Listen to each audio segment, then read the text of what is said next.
खाली कैली हमर बगली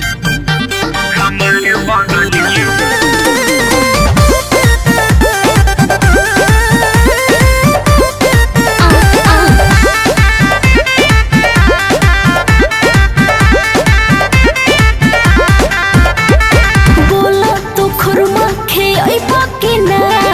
घोटम पसुरमा ले आई पकिना बोला तो खुरमा खे आई पकिना घोटम पसुरमा ले आई पकिना और चाहे फेर लबली सुन खाली कैली हमार बगली तू ढेर ठगली रे भाग पगली खाली कैली हमार बगली तू ढेर ठगली रे भाग पगली आ झूठो बदनाम करता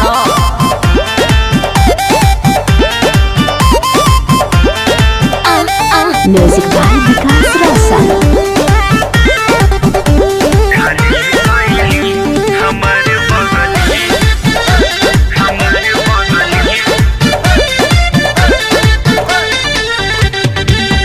बोलो ताड़ो जान काहे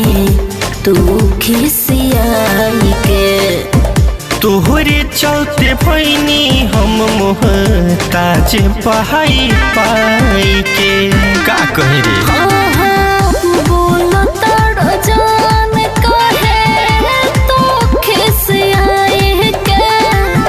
तोरे चलते भैनी मोहताज पाई पाई के रहे दे खाली कैली हमार बगली तू ढेर ठगली रे भाग पगली खाली कैली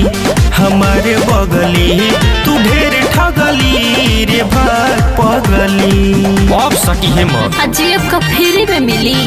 खाली कैली हमार बगली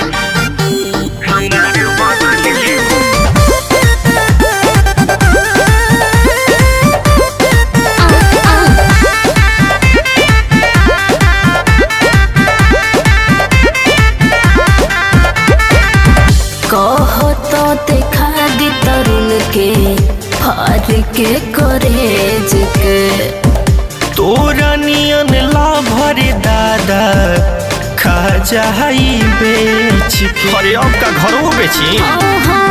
कहो तो देखा दी तरुण के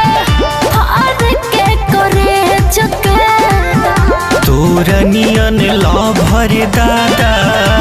खा जाई बेच के रूपम हवा तू प्यार असली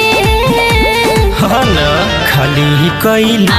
हमार बगली तू ढेर ठगली रे भाग पगली खाली कैली हमार बगली तू ढेर ठगली रे भाग पगली